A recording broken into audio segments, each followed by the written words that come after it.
C'est alarmant.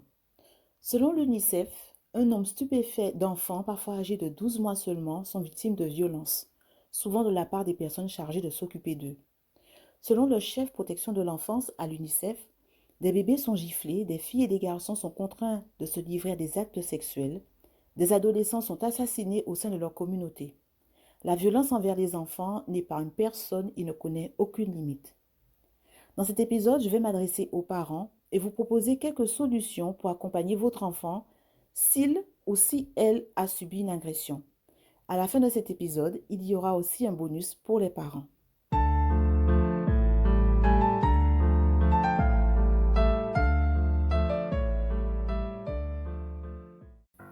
Bienvenue sur cette chaîne, je m'appelle Ambre Turquoise. Alors j'ai plusieurs casquettes, je suis écrivaine, je fais aussi des séances de mentorat en utilisant l'écriture et en plus de cette chaîne, j'anime aussi un podcast sur la multipotentialité et le multipreneuriat qui s'appelle Kaleidoscope and Full Life by Ambre Turquoise. Alors commence par t'abonner, c'est gratuit et puis ça fait du bien aussi, ça encourage à continuer le travail. Et puis passons tout de suite dans le vif du sujet.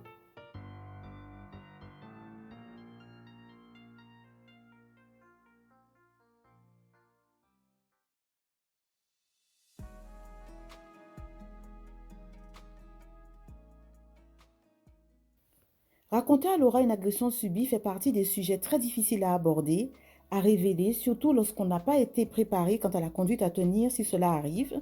Cela peut être dû aussi à la personnalité de la victime, la peur des représailles, la peur de ne pas être cru, le sentiment de culpabilité, c'est-à-dire le sentiment de l'avoir cherché, le déni, etc. Il n'y a qu'à voir, par exemple, l'âge qu'ont les victimes qui ont osé parler de ce qu'elles ont subi lorsqu'ils ou elles étaient enfants, des années plus tard, disons des décennies plus tard. C'est pour dire à quel point ce type d'agression est paralysant psychologiquement, mentalement, psychiquement, sans oublier les séquelles physiques du traumatisme. Alors, quoi faire? Comment aider votre enfant à révéler l'indicible sans le ou la brusquer? Comment l'accompagner vers le mieux-être malgré sa blessure indélébile?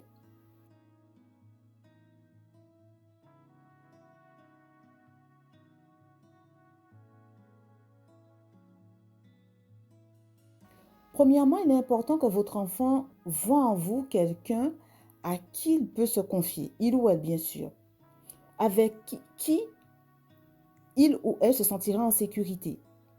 Parce que sans vous culpabiliser, chers parents, si votre enfant vous cache des choses graves telles qu'une agression subie, il est vrai qu'il y a la peur de vous faire de la peine ou que vous subissiez des représailles des criminels, mais aussi la peur de votre réaction, votre capacité à gérer cette crise qui frappe la famille. Si par le passé vous avez montré à votre enfant en parole et en action que vous étiez disponible pour lui ou pour elle, prêt à l'aider, à le protéger ou la protéger, alors il vous sera beaucoup plus facile de lui rappeler à votre enfant que comment vous l'avez aidé par le passé et peut-être même lui rappeler que vous avez corrigé certaines choses chez vous pour vous améliorer. À ce moment-là, votre enfant aura un repère mental, une flamme va se raviver dans sa mémoire, mais pas que dans sa mémoire, mais aussi dans son cœur. Deuxièmement, bien sûr, il faudra aller voir les autorités et vous prendrez certainement la décision que votre enfant aille voir un psychologue. Troisièmement, et après, ou plutôt, et aussi, si je peux me permettre de le dire, il nous a été fait un don, oui, à tout le monde, sans discrimination, sans distinction, avec impartialité. Ce don, c'est la créativité. Qu'est-ce que la créativité? Alors, selon le dictionnaire Larousse, c'est la capacité, la faculté d'invention, d'imagination. Oui, par des activités créatives, votre enfant peut raconter l'indicible, soit dans un journal intime, d'où l'importance d'en offrir un à votre enfant dès le plus jeune âge, même si ce n'est que pour dessiner, car vous savez, les dessins d'enfants peuvent révéler l'indicible, justement. Encouragez votre enfant à se livrer à des activités créatives. Je viens de vous parler du journal intime, toujours en lien avec l'écriture. Vous pouvez l'encourager, par exemple, à innover ou à revisiter une de vos recettes de cuisine, par exemple. Ou ça peut être la peinture. Ou tout simplement, pourquoi pas ne pas développer une appétence qui est déjà chez votre enfant. C'est-à-dire, au lieu de lui imposer une activité quelconque, pourquoi pas ne pas l'aider à développer une capacité ou une compétence qui est déjà acquise par votre enfant.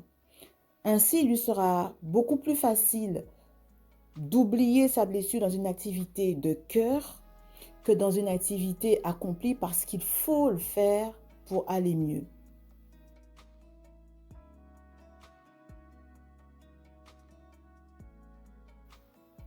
Pourquoi la créativité est un excellent remède? Une solution de taille et de choix pour votre enfant s'il a subi une agression? Alors, des bienfaits, la créativité, il y en a à l'appel. Mais je vais vous en citer quelques-uns. Premièrement, la créativité ouvre l'esprit à de nouvelles choses et on est moins concentré sur ce qui fait mal ou ce qui a fait mal. Deuxièmement, la créativité répare la confiance en soi. Là où l'agression a donné un grand coup à la confiance en soi, la créativité vient réparer tout cela. Et une confiance en soi qui est réparée laisse la place à l'amour de soi, laisse la place aussi à l'estime de soi. Et quand la confiance en soi, l'amour de soi et l'estime de soi sont réparés ou en voie de réparation, il est beaucoup plus facile de prendre sa place dans le monde et de faire partie du puzzle, enfin celui qu'on aura choisi.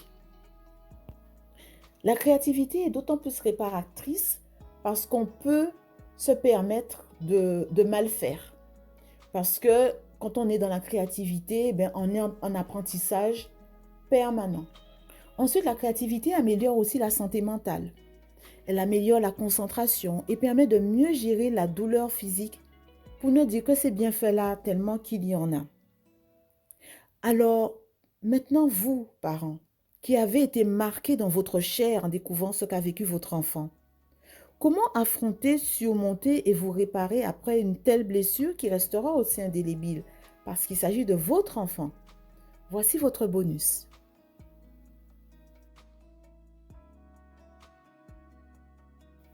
Vous aussi faites preuve ou développez votre créativité. C'est beaucoup plus difficile quand on est parent, lorsqu'il y a un temps de crise dans la famille, de faire preuve de créativité, à moins que ce soit inné chez vous. Tout cela à cause de votre sens du devoir qui prend le dessus. Et c'est tout à fait normal d'ailleurs. En plus de vous entourer de personnes qui respecteront vraiment votre histoire familiale, d'un suivi psychologique, vous pouvez tromper votre cerveau en le focalisant sur une activité créative de votre choix. Il ne s'agit pas de refouler la douleur, non. Mais c'est juste de tromper votre cerveau, le temps pour vous de vous réparer et de vous réparer en fait de manière plus créative, justement. Une activité créative que vous pourrez faire soit seul, accompagné de votre enfant, ou peut-être tout en famille, avec toute la famille avec vous, ou même avec des amis. Tenez, par exemple, il y a des parents qui ont décidé de recevoir un peu plus souvent chez eux des membres de leur famille ou des amis qu'ils auront choisis avec soin, de manière à ce que les moments où ils sont en général seuls, qu'entre eux, comme par exemple durant les week-ends ou peut-être pendant les vacances scolaires, ils se sentiront moins seuls, entourés des membres de la famille ou des amis de confiance. Tandis que d'autres ont décidé de diminuer leur temps de travail. Bien sûr, leurs moyens, ils avaient les moyens de pouvoir le faire, afin de passer beaucoup plus de temps avec leurs enfants et d'avoir aussi du temps pour eux, pour se reconstruire, pour avoir suffisamment d'énergie pour accompagner leur enfant, parce que ça sera un accompagnement à vie après une telle blessure, en plus de l'accompagnement parental normal. Alors quoi? Certains ne vous voient plus comme avant? Pas besoin de vous justifier. Restez concentré sur votre vie. Préservez la dignité de votre enfant et confiez-vous qu'aux personnes qui vous ont montré que vous pouviez leur faire confiance. Et surtout, prenez soin de vous. Point.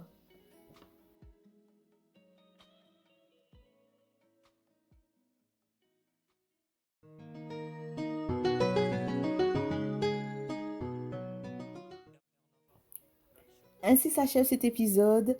N'hésitez pas à liker la vidéo si vous l'avez aimée. N'hésitez pas aussi à la partager si vous pensez qu'elle aidera une personne de votre entourage.